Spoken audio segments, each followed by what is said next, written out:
My mother-in-law, Lydia, announced she was leaving both family estates entirely to my sister-in-law, claiming my husband and I did fit the image. She smiled, thinking she controlled the legacy. She forgot that her own father, the actual owner, was sitting right there, and he had a pen. This is where the story truly begins, and you won't want to miss what happens. Make sure you're subscribed to see it through to the end. We're always curious. Where in the world are you all watching from today? Let us know in the comments. The migraine had started around noon, a dull throb behind my left eye that usually signaled a storm front coming in, or in this case, a visit from my mother-in-law, Lydia. I was sitting at the long mahogany table in the dining room of the Victorian estate, a house my husband, Mark, and I had spent the last 6 years restoring with our own money and bare hands. My hands were actually trembling slightly as I reached for my water glass. I was exhausted.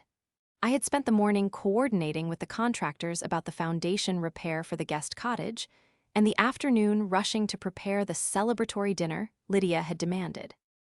She hadn't told us what we were celebrating. She just said attendance was mandatory.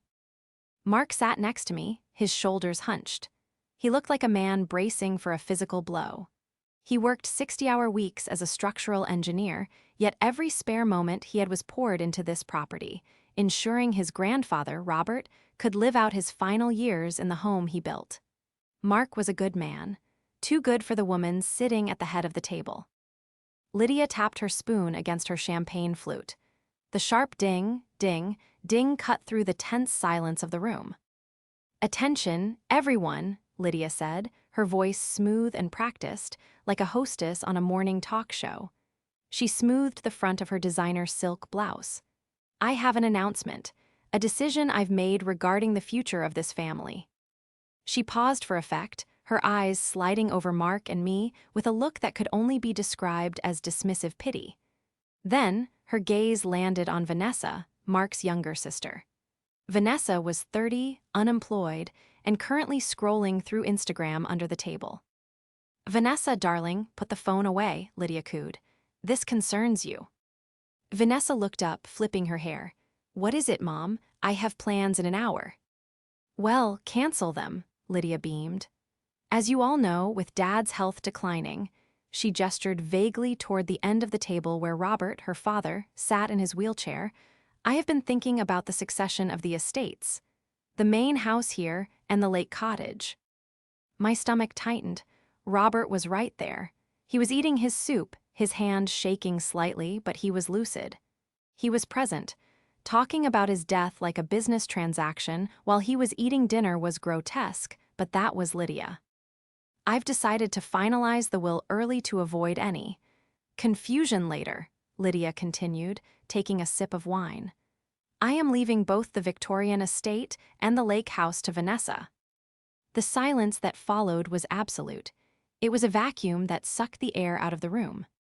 Mark dropped his fork. It clattered loudly against the china. "What?"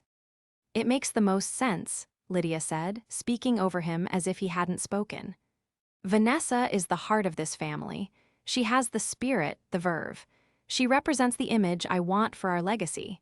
You know, someone who can host, who can bring life to these old walls." "Mom," Mark said, his voice cracking.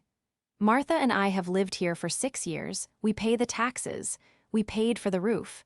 We take care of Grandpa." Lydia waved her hand dismissively, a flick of her wrist that erased 6 years of our sweat and tears. "And we appreciate your caretaking, Mark, we really do. But let's be honest. You and Martha are functional, you're worker bees, you don't have the flair for ownership. Vanessa needs the security. You two can always rent an apartment nearby. I'm sure you'll land on your feet." I looked at Vanessa. She was beaming, a predatory grin spreading across her face. She didn't look at Mark. She didn't look at her grandfather. She just looked at the room like she was mentally rearranging the furniture. "Does Grandpa have a say in this?" I asked, my voice surprisingly steady despite the rage boiling in my blood. Lydia laughed. It was a cold, sharp sound.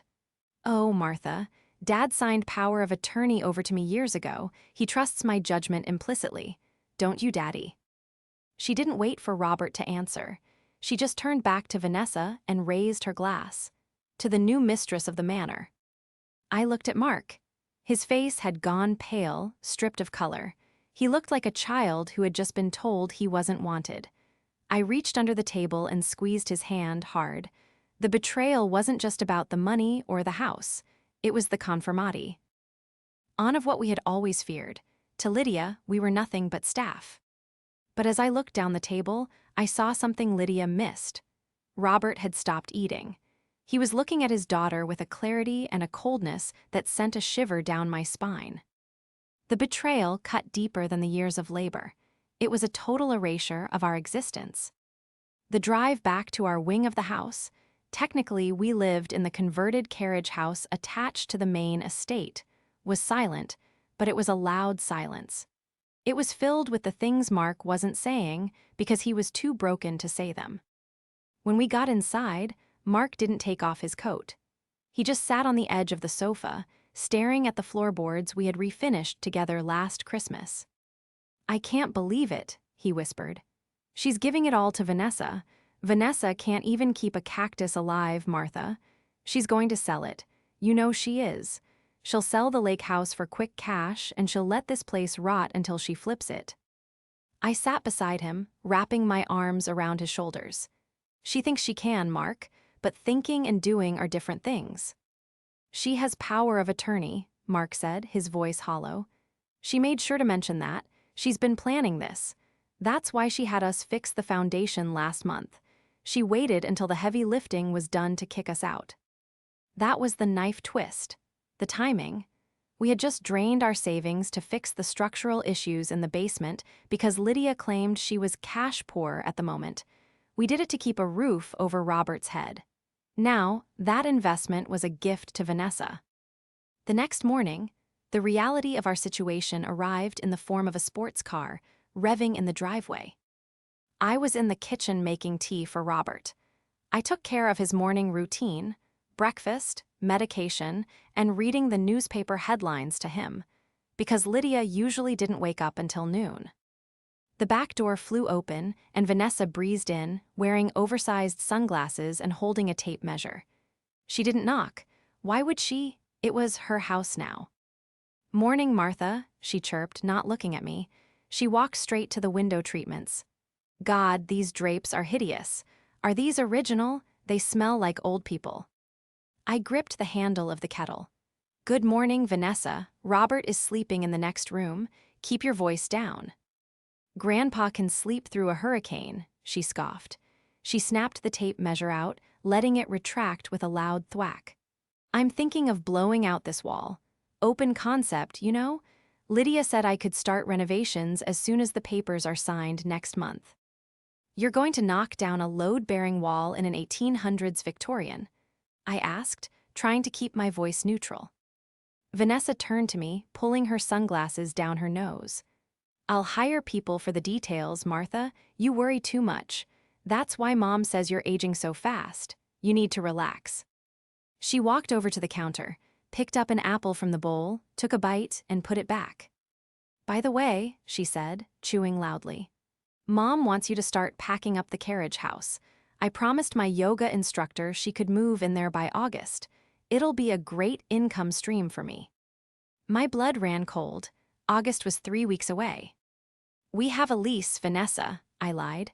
"We didn't. We had a verbal agreement with Robert from years ago." "Mom says since she's the executor and POA, previous agreements are void during the transfer," Vanessa smiled. It was a cruel, empty smile. "Nothing personal, it's just business. You guys understand, right?" She didn't wait for an answer. She wandered out of the room, tapping on the walls, humming to herself. I finished making the tea, my hands shaking with rage. I walked into the sunroom where Robert spent his mornings. He was sitting in his chair, looking out at the garden I had planted. "Here's your tea, Robert," I said softly, placing the cup on the small table beside him. He turned his head slowly. He was 89, frail, and often underestimated. People saw the wheelchair and the tremor and assumed the mind was gone too, but I knew better. I spent hours with him every day. I knew he listened. "She's measuring the walls," Robert rasped. His voice was like dry leaves scraping together. Yes, I said, sitting on the ottoman beside him. She is. Lydia, he said, staring at the steam rising from the tea. She always did like shiny things, never cared much for how they were built, just how they looked. She wants to give it all to her, Robert, I said, my voice trembling. Mark and we might have to leave. Robert turned his eyes to me. They were a piercing, watery blue. He reached out and placed his cold hand over mine. Leaving is a choice, Martha, he whispered. Ownership is a document. He tapped his finger against the side of his teacup. Tap, tap, tap. She thinks she holds the pen, he muttered, almost to hymns. Elf, but she forgot to check the ink. It was a strange thing to say, but with Robert, nothing was ever accidental. To understand the cruelty of what was happening, you have to understand the history. Mark and I weren't just living here, we were the life support system for the estate. I am a historical archivist by trade. Preserving things, documents, artifacts, homes, is literally what I do. When Mark and I moved in 6 years ago, the estate was crumbling. Lydia had been managing it, which meant she spent the maintenance budget on vacations to Cabo and networking galas. We stepped in because Mark couldn't bear to see his grandfather's legacy rot. We poured our salaries into the plumbing, the electrical work, the slate roof. We did it with the unspoken understanding, reinforced by Robert's gratitude, that this would be our home. But then there was Lydia. Lydia wasn't just a bad mother. She was a professional social climber who had never actually climbed anything. She described herself as a lifestyle consultant, though I never saw her consult anyone on anything other than how to spend money they didn't have. She was obsessed with appearances. To her, Mark, a structural engineer with dirt under his fingernails, was an embarrassment. He was too practical, too quiet. Vanessa, on the other hand, was Lydia's mirror. Loud, flashy, and utterly devoid of substance. Vanessa had launched 5 different businesses in the last decade, funded by Lydia, and by extension, Robert's dwindling accounts. A jewelry line, a life coaching brand, a dog walking app, all failed. But to Lydia, Vanessa was a visionary. That afternoon, after Vanessa's invasion, I went to check the mail. I found a heavy envelope addressed to Lydia. It was from a high-end law firm in the city. The return address was embossed in silver. Lydia was on the porch, sipping an iced tea, watching the gardener, who she only hired when she knew guests were coming, trim the hedges. Is that for me? She asked, extending a manicured hand without getting up. I handed her the envelope. Looks legal. She ripped it open, her eyes scanning the document greedily. A smirk curled her lips. Excellent, she murmured. The draft is ready. The draft for the will? I asked, standing my ground. Lydia looked up over her sunglasses. Yes, Martha, the transfer deeds.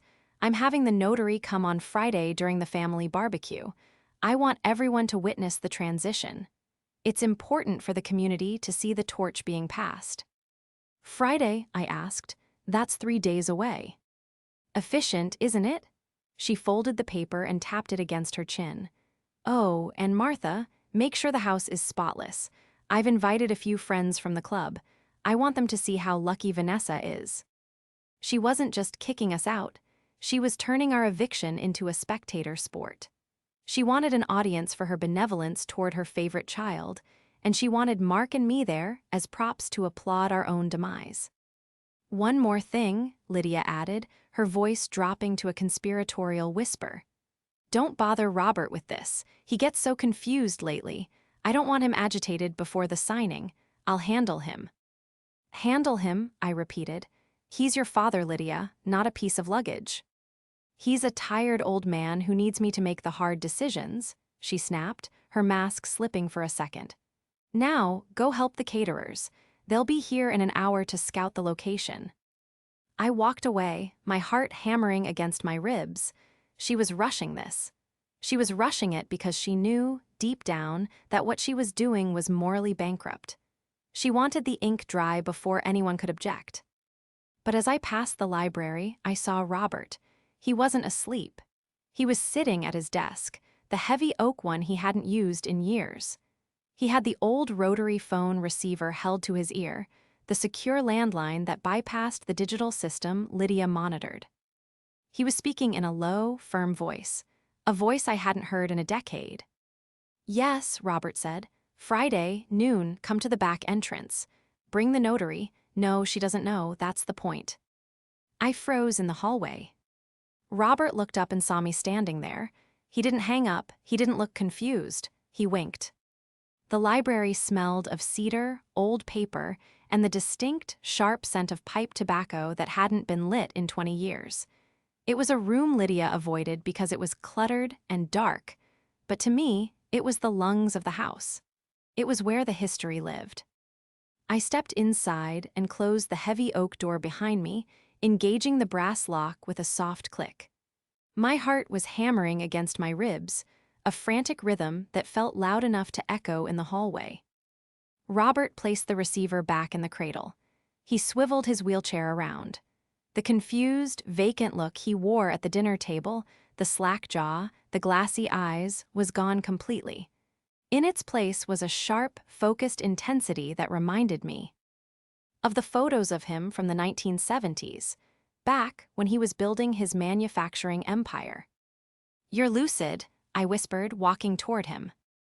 "I'm old, Martha, not brain dead," he said, his voice stronger now, though still rasping with age. "But it serves me to let them think I am. People say the most interesting things when they think they're talking in front of a piece of furniture." He wheeled himself over to the wall of built-in bookshelves. "Lydia has been planning this party for months. She thinks I've been staring out the window at the birds. What I've actually been doing is watching the courier vans. She's been liquidating assets, Martha. Slowly. Selling off bonds, cashing in old policies. She's bleeding the estate dry." I felt a cold knot form in my stomach. "But why? Robert, she has the trust fund." "Had," Robert corrected. "She burned through her portion years ago. Bad investments. Worse friends. And Vanessa? That girl hasn't earned a dollar she didn't immediately spend on a handbag. They need the real estate because it's the only thing left with any real meat on the bone. They don't want to live here. They want to strip it for parts." He reached for a thick, leather-bound volume on the shelf, History of the County, Vol II. He pulled it out, revealing a small, hidden safe embedded in the wall behind the books. "Mark doesn't know," I asked. "Mark is a good boy," Robert said, his fingers deftly working the combination dial. "But he has a soft heart. He can't believe his mother is a shark. He thinks she's just difficult. He doesn't realize she's a predator. If I told him he'd confront her, she'd cry and he'd back down. We need a different approach. We need leverage." The safe popped open.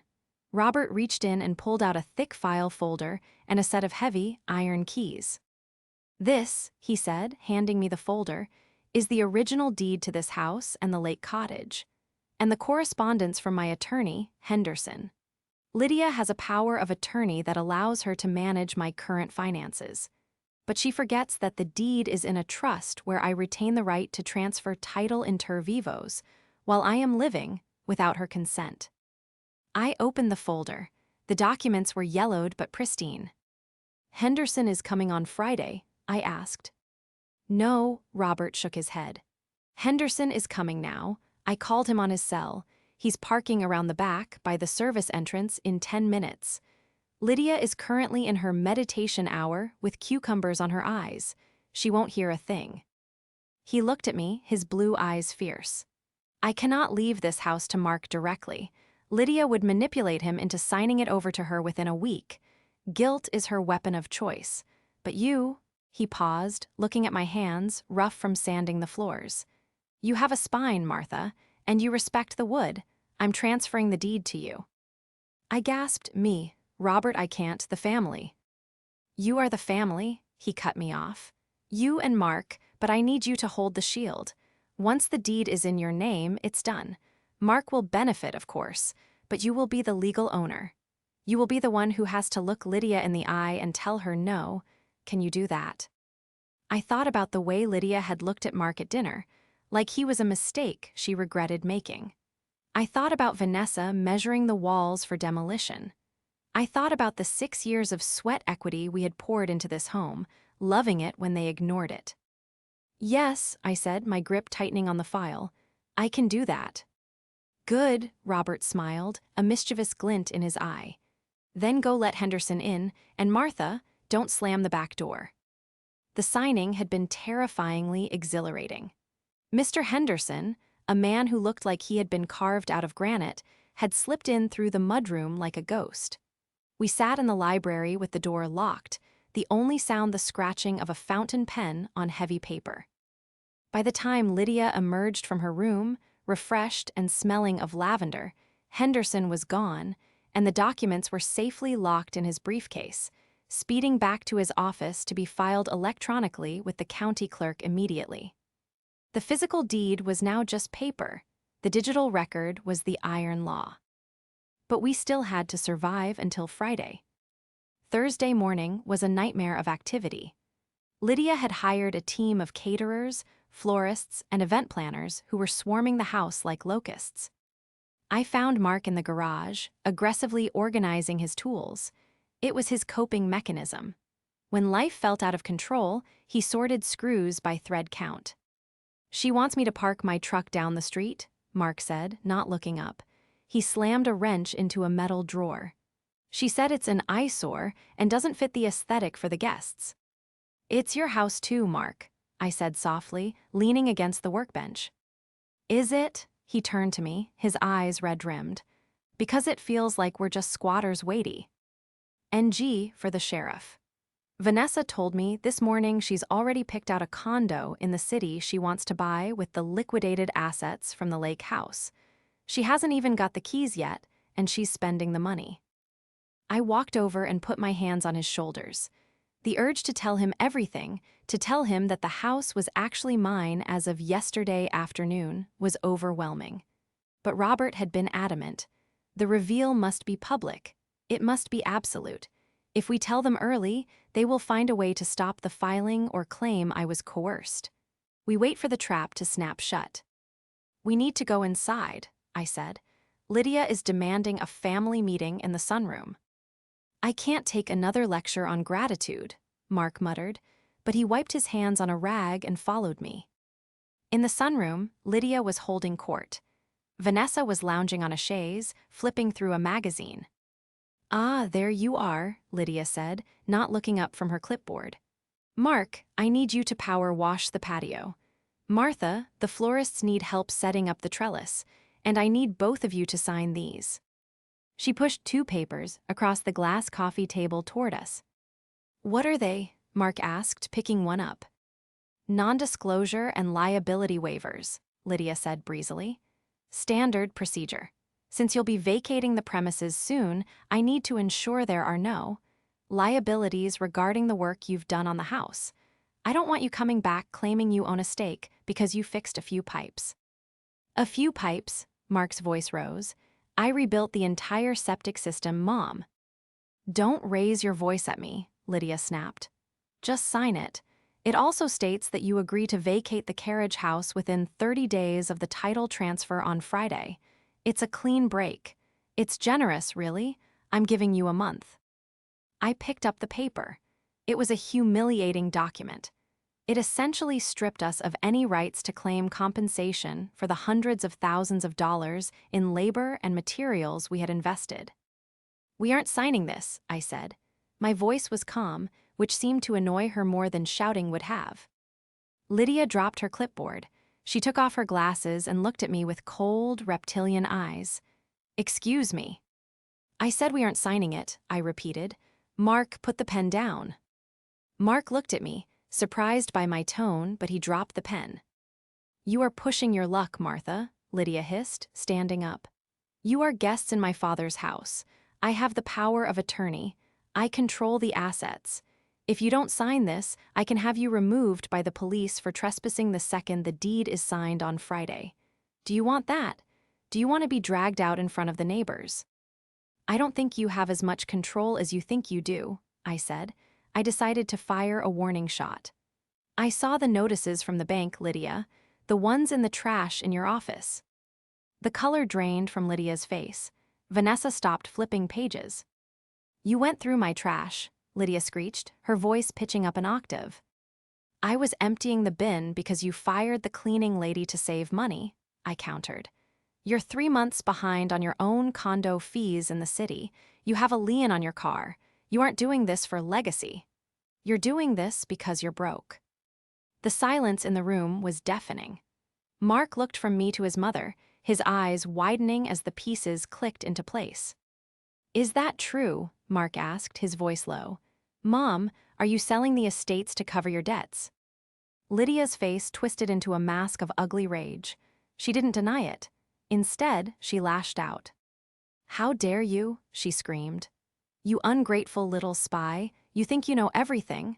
You know nothing. I am the matriarch of this family. I do what I must to maintain our standing. And if I have to cut off dead weight like you two to save the ship, I will. She pointed a shaking finger at the door. Get out of my sight, both of you, and don't think this changes anything. Friday is happening, and when it does, you will be left with nothing but the clothes on your backs. I will make sure of it. She was trembling, not with sadness, but with the terrifying adrenaline of a cornered animal. She had confirmed everything Robert said. She was desperate, and desperate people were dangerous. The confrontation in the sunroom changed the atmosphere in the house from tense to toxic. Lydia retreated to her suite and didn't come out. Vanessa, seemingly unbothered by the revelation that her mother was broke, probably because she assumed the house sale would fix everything, spent the evening loudly directing the caterers on where to put the champagne tower. Mark and I retreated to the carriage house. Mark was pacing the small living room, his hands running through his hair. She's broke, he kept saying. She's actually broke. She spent it all, Dad's life insurance, Grandpa's trust, all of it. She's been leveraging her EMAG. To get credit, I explained, sitting at the small kitchen table. But the credit ran out. That's why the rush. She needs the liquidity of the estate to pay off the sharks before they seize her personal assets. We have to tell Grandpa, Mark said, stopping in his tracks. We have to stop her. Grandpa knows, I said. He knows everything, Mark. He knows, and he's just sitting there. He has a plan, I said, choosing my words carefully. He's not as out of it as he seems. You have to trust me, Mark. Tomorrow is going to be hard, but you have to trust that there is a plan. Mark looked at me, exhaustion etched into his features. I trust you, Martha. I don't trust them. What if she tries something tonight? What if she tries to get him to sign something now? That was my fear too. Around 10:00 p.m., I saw lights turn on in the main house library. I crept across the courtyard and peered through the side window, hidden by the rhododendrons. Lydia was in there. She was tearing through the desk drawers. She was looking for something. Papers flew onto the floor. She opened the filing cabinets, slamming them shut when she didn't find what she wanted. She was looking for the deed, the original physical copy. She wouldn't find it. Henderson had taken the originals. Then I saw her pick up the phone, not the house line, but her cell. She was pacing frantically. I pressed my ear against the glass, but the double-paned storm windows muffled her voice. I could only see her expression. It was frantic, wild. She was gesturing at the empty safe she had discovered behind the books. She knew the deed was gone. She slammed the phone down and stormed out of the library, heading toward the stairs. Toward Robert's room. I didn't think, I ran. I burst through the back kitchen door and sprinted up the back servant stairs, taking them 2 at a time. I reached the landing just as Lydia was reaching for the handle of Robert's bedroom door. Lydia, I shouted. She spun around, startled. Her hair was disheveled, her eyes manic. Get away from me, she hissed. I need to speak to my father. He's asleep, I said, stepping between her and the door. And you're in no state to speak to anyone. He moved the deed, she shrieked. Where is it? Did you take it? Did you steal it? I don't know what you're talking about, I lied, my heart pounding in my throat. Maybe he sent it to the lawyer for tomorrow. Isn't that standard? Lydia froze, the logic pierced through her panic. The lawyer? Yes, Henderson. He probably requested the files for the transfer. She let out a shaky breath, trying to compose herself. She smoothed her silk robe, her mask sliding back into place, though it was crooked now. "Right," she muttered. "Of course. Henderson has it for the ceremony. It's fine, it's all fine." She glared at me with pure venom. "You're lucky, Martha. If you had touched those papers, I would have had you arrested tonight." She turned and walked away, back toward her suite. I waited until I heard her door lock. I turned and quietly opened Robert's door. The room was dark, lit only by the moonlight filtering through the curtains. Robert was lying in bed, his breathing steady, but as I watched, one eye opened. "She didn't find it," he whispered into the darkness. "No," I whispered back. "She thinks Henderson has it for the transfer." "Good," Robert closed his eye. "Let her sleep on that lie. It will make the truth tomorrow hit that much harder." I went back downstairs, my legs shaking. The investigation was over. The trap was set. The stakes couldn't be higher. Tomorrow, in front of 50 of the town's elite, Lydia was going to reach for a crown and find out she was holding a handful of dust. Friday arrived with a suffocating humidity that made the air feel heavy, like a wet wool blanket. It was fitting weather for a funeral, which was essentially what Lydia had planned for us, though she had dressed it up as a coronation. By noon, the estate's garden was transformed. White linen tablecloths fluttered in the breeze, crystal glassware sparkled under the midday sun, and a string quartet played Vivaldi in the gazebo. Lydia had invited everyone who mattered in the county, local politicians, members of the Historical Society, and her bridge club rivals. She wanted witnesses. She wanted to cement her status as the benevolent queen passing the crown to her chosen princess. I stood on the periphery near the catering tent, wearing a simple navy dress. Mark stood beside me, looking like he was about to vomit. He kept tugging at his collar. "I can't watch this," he muttered, his eyes fixed on Vanessa, who was twirling around the center of the lawn in a dress that cost more than our car. "I can't watch them steal Grandpa's home." "Stay," I said, gripping his arm. "Just wait, you need to see this." Lydia emerged from the house like royalty. She was wearing a cream-colored pantsuit and a wide-brimmed hat, channeling it. Cinematic matriarch. She moved through the crowd, accepting air kisses and compliments, her laughter tinkling like broken glass. She deliberately ignored Mark and me. To her, we were already ghosts. At 1 o'clock, the music stopped. Lydia tapped a silver spoon against a microphone stand set up on the patio steps. The feedback whines silenced the crowd. "Thank you all for coming," Lydia announced, her voice projected across the lawn. She beamed, clutching her hands to her chest. "Today is a momentous day. As many of you know, my father, Robert, has been declining." She gestured to Robert. He had been wheeled out to the patio, dressed in his Sunday suit. He sat slumped in his chair, a blanket over his lap, looking for all the world like a man who didn't know what planet he was on. Lydia had staged him perfectly. "Because of his condition," Lydia continued, adopting a somber, pious tone, "the burden of managing this historic estate has fallen to me, and it is a heavy burden. But it is one I must now pass on to the next generation, to the person who embodies the spirit, the youth, and the vibrancy of this family." She swept her arm toward Vanessa, who stepped forward, feigning humility with a practiced smile. "I am thrilled to announce that today, I am formally transferring the deeds of the main estate and the lake cottage to my daughter, Vanessa. She is the heart of this family." Applause rippled through the crowd, polite social applause. "And," Lydia added, her voice hardening slightly as she glanced toward Mark and me, "this transition allows us to streamline our lives, to cut away the parts of the past that no longer fit our future. It is a new beginning." She motioned to the notary, a nervous-looking man named Mr. Potts, who was sitting at a small table with a stack of documents.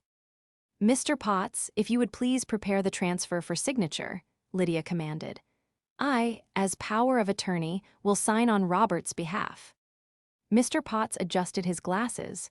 "Actually, Mrs. Lydia, I—" "Just the papers, Mr. Potts," Lydia snapped, her smile tight. "Excuse me." The voice came from the side of the patio. It wasn't Mr. Potts. A tall, broad-shouldered man in a charcoal suit stepped out from the shadows of the porch. He carried a leather briefcase. It was Mr. Henderson, Robert's longtime attorney. The crowd murmured. Henderson was a legend in legal circles here, a shark who rarely left his tank. Lydia froze. "Mr. Henderson, I didn't invite you. We have our own notary." "I am aware," Henderson said, his voice deep and carrying easily without a microphone. He walked up the steps, ignoring Lydia, and stood beside Robert's wheelchair. "However, I represent Robert directly, and there seems to be a misunderstanding regarding the assets you are attempting to transfer." Lydia laughed, a nervous, trilling sound. "Don't be silly. I have power of attorney. It's on file. I can transfer whatever I like." "You have power of attorney for management," Henderson corrected, opening his briefcase. "But you do not have the power to transfer assets that are no longer in your father's name." The silence that fell over the garden was absolute. The string quartet lowered their bows. "What are you talking about?" Lydia hissed, stepping closer to him, her back to the crowd. "Get out of here." "I'm afraid I can't do that," Henderson said. He pulled out a document stamped with the official county seal. He held it up. "As of Wednesday afternoon, the title to this estate and the lake cottage was transferred inter vivos, a gift between living persons. The deed has been recorded. The electronic filing is complete." Lydia's face went gray. "Transferred? Transferred to whom? I didn't authorize that." "You didn't have to," Henderson said calmly. "The owner authorized it." Lydia spun around to look at Robert. He was still slumped in his chair. He can't authorize anything. He's senile. He doesn't even know what day it is." "Is that so?" Robert sat up. He pulled the blanket off his lap and tossed it onto the ground.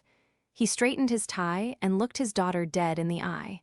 The senile old man vanished, replaced by the titan of industry he had once been. "It's Friday, Lydia," Robert said, his voice booming into the microphone Henderson tilted toward him. "It's Friday, and you're fired." The crowd gasped. Someone in the back actually dropped a glass. "Dad," Lydia whispered, stumbling back, you can talk." "I've always been able to talk," Robert said, his eyes cold. "I just stopped because I didn't like what I was hearing. I heard you planning to sell the lake house to pay off your gambling debts. I heard you tell Vanessa she could bulldoze the library. I heard you call Mark a loser because he works with his hands." He pointed a shaking finger at me. "I transferred the house to the only person in this family who knows the value of a foundation. The house belongs to Martha." Lydia whipped her head around to look at me, her eyes were bulging. "Martha, you gave my house to the help." "She isn't the help," Mark said, his voice breaking through the shock. He walked up the steps, stepping between his mother and me. He looked at her with a mixture of pity and disgust. "She's my wife, and apparently she's your landlord." "No," Lydia screamed. The facade crumbled completely. She lunged for the papers in Henderson's hand. "This is fraud. She manipulated him. She coerced him. I'll sue everyone." "You can try," Henderson said, stepping back and closing the file. "But I have video testimony of Robert signing the documents, clearly stating his intent and his mental capacity. And I also have the foreclosure notices for your personal condo, Lydia. If I were you, I'd be more worried about where you're going to sleep tonight than suing the new owner of this estate." Vanessa, who had been standing frozen with her mouth open, suddenly threw her champagne glass into the bushes. "You said you had the money," Vanessa shrieked at her mother. "You said if I came today, you'd pay off my credit cards with the lake house sale. You lied to me." "Shut up, Vanessa," Lydia shrieked back. It was chaos, beautiful, vindicating chaos. The guests began to scatter, muttering and whispering, eager to escape the blast radius of the implosion. Lydia stood alone in the center of the patio, surrounded by the ruins of her social standing. She looked at Robert, then at Mark, and finally at me. "You can't do this," she whispered, tears streaming down her face, tears of rage, not sorrow. "I am the matriarch." "No, Lydia," I said, stepping forward. My voice was steady. You were just a squatter, and your lease is up. The aftermath of the party was swift and brutal. Lydia refused to leave. She locked herself in the master suite and screamed that she had squatter's rights. Henderson, efficient as ever, had anticipated this. He had the sheriff's deputies on standby at the end of the driveway. Watching Lydia being escorted out of her childhood home by two polite but firm officers was a somber moment. She wasn't kicking and screaming, but she was hissing threats, promising lawsuits, promising ruin. But as she was placed into the back of a squad car, because she refused to hand over the keys to the Mercedes, which turned out to be leased and 3 months in default, the fight seemed to drain out of her. She looked small. Vanessa didn't stick around to see her mother's exit. The moment she realized the money wasn't coming, she grabbed a bottle of expensive wine from the catering table, got into her sports car, and peeled out of the driveway. She hasn't called since. We heard through the grapevine she moved in with a boyfriend in the city, repeating the cycle. Once the blue lights faded down the driveway and the caterers had packed up the uneaten shrimp, the house fell into a profound, heavy silence. Mark, Robert, and I sat in the library. The sun was setting, casting long, golden shadows across the floorboards. Mark was sitting on the floor, his back against the bookshelves, looking at the deed Henderson had left on the desk. "I don't understand," Mark said quietly. "Grandpa, why didn't you give it to me?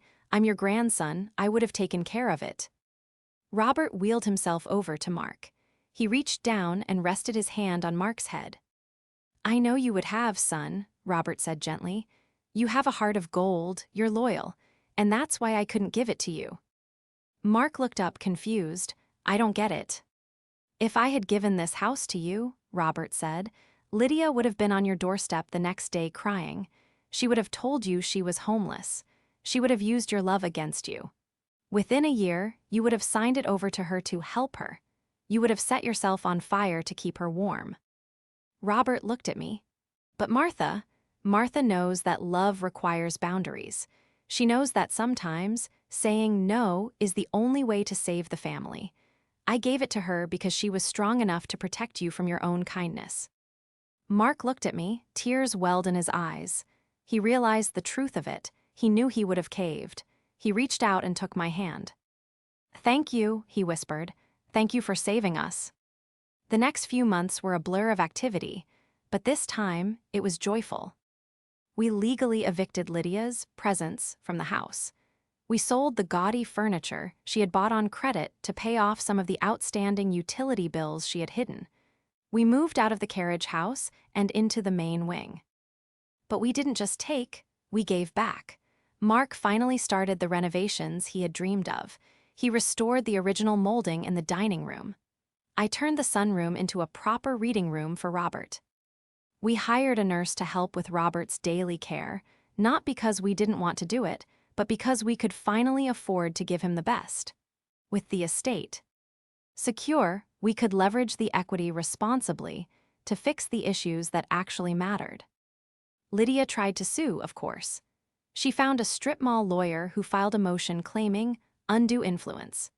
It was thrown out of court in less than 10 minutes when Henderson played the video of Robert, clear-eyed and sharp-tongued, explaining exactly why he was disinheriting his daughter. The last we heard, Lydia was living in a small, one-bedroom apartment on the other side of town. She works at a department store now, at the perfume counter. I saw her once, from a distance, spraying samples for a customer who wasn't interested. She looked tired. She looked ordinary. The grand dame persona had evaporated without the money to fuel it. One evening, late in autumn, Mark and I were sitting on the back porch with Robert. The air was crisp, smelling of fallen leaves and wood smoke. "You know," Robert said, watching the sunset over the lake, "this house has stood for 100 years. It's seen births, deaths, wars, and parties, but I think it's finally happy." "Why is that?" Mark asked, sipping his coffee. "Because," Robert smiled, patting the arm of his chair, "the termites are gone." I laughed, leaning my head on Mark's shoulder. We owned the house, but more importantly, we owned our lives. The image Lydia had tried so hard to curate was shattered, but in its place, we had built something real. something that would last.